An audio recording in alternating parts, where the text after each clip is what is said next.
bande de petits curieux. Bienvenue pour cette nouvelle vidéo. Préparez-vous à explorer les merveilles de la faune car aujourd'hui nous partons à la découverte de records du monde concernant les animaux à plumes. Si tu aimes ce genre de vidéo, n'hésite pas à t'abonner, à lâcher un petit pouce en l'air et à me dire en commentaire si tu as des idées pour améliorer ces vidéos. Je lis tous les commentaires et te remercie d'avance pour ton retour. Bon, assez de blabla, on commence tout de suite avec les records du jour. Premier record, le plus long bec par rapport à la longueur totale du corps. Le bec du colibri porte-épée qui vit dans les Andes, du Venezuela à la Bolivie, mesure 10,2 cm de plus que son corps, queue non comprise. Cet oiseau qui mesure plus de 25 cm de l'extrémité de sa queue à la pointe de son bec est aussi le plus long colibri. Deuxième record, le premier animal à plumes.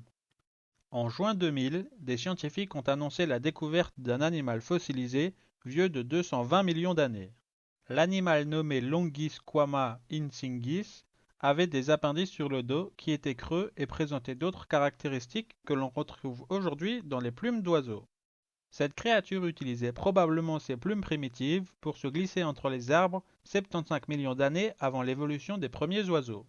Le fossile a été découvert par un paléoentomologiste russe à la fin des années 1960, mais ce n'est que lorsqu'il a été intégré à une exposition itinérante de dinosaures russes dans les années 1990 que les scientifiques américains ont pu l'examiner.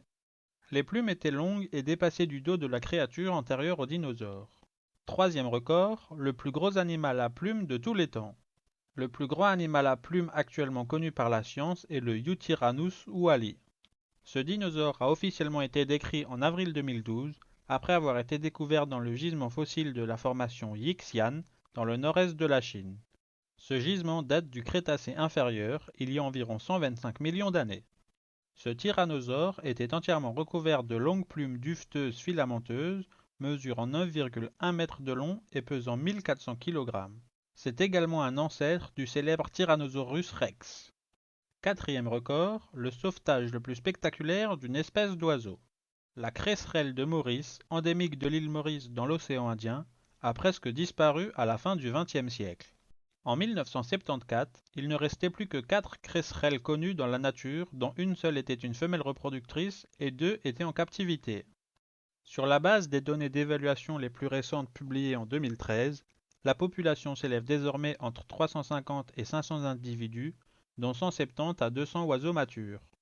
Bien que le statut de la cresserelle de Maurice ait été rétrogradé à vulnérable par l'Union internationale pour la conservation de la nature en 2000, il a depuis été reclassé en voie de disparition en raison d'une légère baisse de son effectif. L'une des principales causes du déclin de ce faucon a été la destruction drastique de son habitat forestier d'origine à partir du début du XVIIe siècle à la suite de la colonisation humaine. Au XXe siècle, il ne restait plus qu'environ 2% de la forêt d'origine de l'île. Cette situation a été exacerbée par l'introduction d'espèces non indigènes telles que des rats et des chats qui se nourrissaient des œufs et des oisillons des oiseaux. Le coup de massue final a été l'utilisation généralisée du pesticide toxique DDT dans les années 1950 et 1960 pour lutter contre une épidémie de paludisme. Ce produit chimique s'est révélé mortel non seulement pour les moustiques, mais aussi pour de nombreux autres animaux sauvages mauriciens. Le succès du rétablissement de ce rapace repose en grande partie sur la collaboration de plusieurs organisations de protection de la faune, ainsi que sur une approche de conservation inhabituelle pour l'époque, consistant à se concentrer sur l'augmentation de la taille de la population plutôt que sur la simple restauration de l'habitat.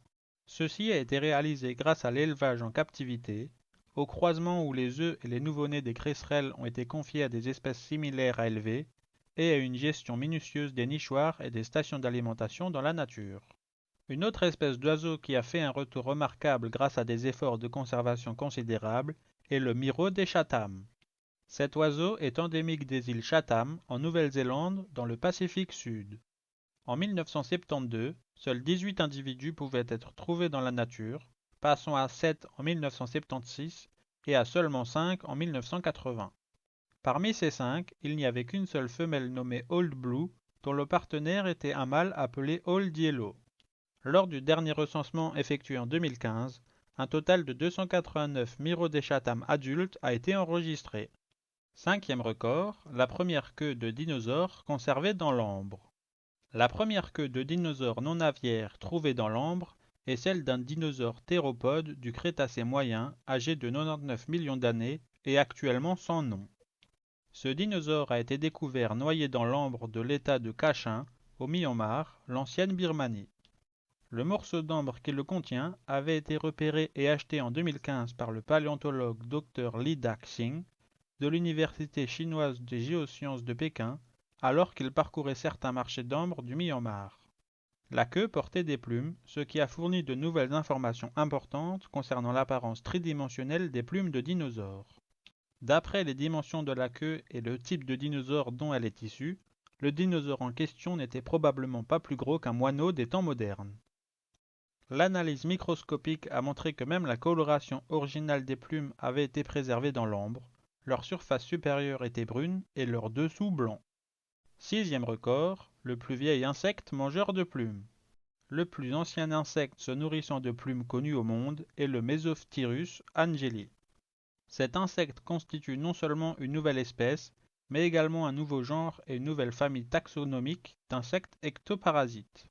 10 nymphes au stade juvénile de cette nouvelle espèce ont été découvertes en association avec des plumes de dinosaures partiellement endommagées.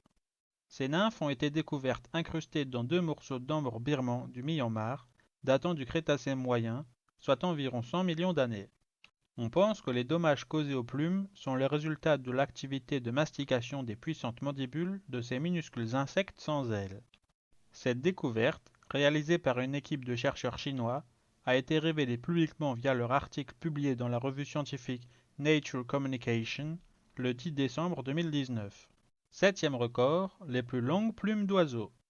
Les plumes les plus longues cultivées par un oiseau ont été enregistrées en 1972 sur une poule de Yokohama, issue d'un croisement de phénix du Japon et d'une race de combattants dont les plumes de la queue atteignaient 10,6 cm de long. Cet oiseau appartenait à Masasha Kubota, un japonais. Huitième record, la plus grande envergure pour une chouette ou un hibou. La femelle adulte du grand-duc d'Europe, comme le grand-duc de Blackiston, peut atteindre 2 mètres d'envergure. Avec une longueur moyenne de 66 à 71 cm et un poids de 4 kg, le grand-duc d'Europe est aussi le plus gros strididé du monde. Son poids équivalent à celui de 40 merles noirs, il lui arrive d'enlever des chats de petite taille. Neuvième record, la plus grosse supercolonie de macareux.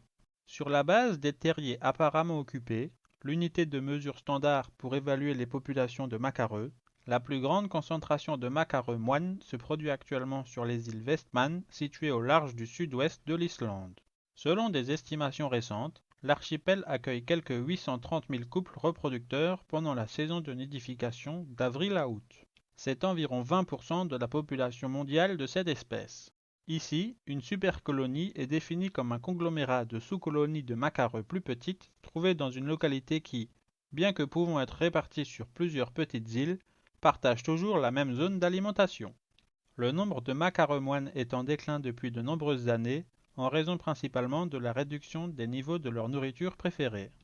Dans certaines régions, ils souffrent probablement également des marées noires et d'une augmentation des événements météorologiques extrêmes. Ces changements environnementaux ont été exacerbés par le faible taux de reproduction de ces oiseaux et les lieux de nidification limités. Dixième record, le perroquet le plus lourd. L'espèce de perroquet la plus lourde au monde est le kakapo ou perroquet hibou, aujourd'hui confiné à l'état sauvage sur 3 minuscules îlots au large de 2 principales îles de la Nouvelle-Zélande. Les mâles sont plus gros que les femelles et pèsent jusqu'à 4 kg à maturité, en partie à cause de l'incapacité de voler de cette espèce. Cette espèce présente plusieurs caractéristiques uniques parmi les espèces de perroquets vivants. Elle possède également la capacité à accumuler des quantités considérables de graisse corporelle à des fins de stockage d'énergie. Le kakapo est classé comme étant en danger critique d'extinction par l'UICN. Il existait autrefois sur l'île du Nord et sur l'île du Sud de la Nouvelle-Zélande, mais sa nature incapable de voler le rendait vulnérable à la prédation. Il a rapidement été exterminé par les mammifères prédateurs introduits par l'homme, tels que les chiens, les chats et les rats. 11e record, la plus forte densité de plumes. L'oiseau avec la plus forte densité de plumes est le manchot. Dans son livre The General Biology and Thermal Balance of Penguins, paru en 1967, le docteur Bernard Stonehouse, un Anglais, à compter 11 à 12 plumes par centimètre carré chez les manchots empereurs, adélie, aux yeux jaunes et fées. Chaque plume est associée à son propre petit muscle pour en permettre le contrôle. Sur Terre, ils gardent les plumes dressées se protégeant du froid avec la couche d'air ainsi constituée. C'est un atout vital en Antarctique où la température atteint moins 40 degrés Celsius. Dans l'eau, qui descend parfois à moins 1,8 degrés Celsius, le plumage du manchot s'aplatit et devient imperméable. Certains chercheurs pensent que la densité du plumage du manchot empereur a été surestimée et que le titre revient alors au simple plongeur. 12e record, le plus gros paon. Originaire d'Asie du Sud-Est, le paon spicifère ou paon vert mâle mesure jusqu'à 3 mètres de long queue comprise, avec sa traîne spectaculaire qui atteint 1,6 mètres. Les mâles les plus imposants font partie des plus gros oiseaux volants. 13e record, le rapace le plus puissant. L'oiseau de proie capable de tuer et d'emporter le plus gros animal est la harpie féroce femelle qui, malgré son poids allant jusqu'à 9 kg, parvient à chasser des animaux de taille égale ou supérieure. Il s'agit en particulier des paresseux et singes hurleurs qui figurent parmi les plus grosses proies chassées par les rapaces. La harpie a les pattes les plus lourdes et les plus robustes de tous les rapaces, et le bas des pattes de la femelle peut avoir un diamètre aussi grand que le poignet d'un enfant. Les femelles sont beaucoup plus grandes que les mâles, les orteils peuvent s'étendre sur 23 cm et des cerfs jusqu'à 12,5 cm ont été signalés. Lorsqu'elles font sur ses victimes à une vitesse de 32 km/h, la harpie génère une énergie d'environ 2258 joules. C'est près de 3 fois l'énergie initiale d'une balle tirée par une arme de poing de calibre 357 mm. 14e record, le plus grand oiseau volant. Les oiseaux volants les plus grands sont les grues antigones originaires du sous-continent indien, du nord de l'Australie et d'Asie du Sud-Est. Elles appartiennent à la famille des gruidés. Les plus grandes peuvent atteindre une hauteur de près de 2 mètres. Et voilà, c'est terminé pour aujourd'hui. Vous avez pu partir à la découverte de 14 records du monde concernant les animaux à plumes. Merci d'avoir regardé cette vidéo. N'hésitez pas à vous abonner si elle vous a plu pour ne pas rater les prochaines et à mettre un petit pouce en l'air pour me soutenir. Quant à moi, vous me retrouvez bientôt pour une nouvelle vidéo concernant les records du monde. Psst, petit indice pour le thème de la prochaine vidéo. On part à la découverte des animaux terrestres à écailles. Allez, ciao!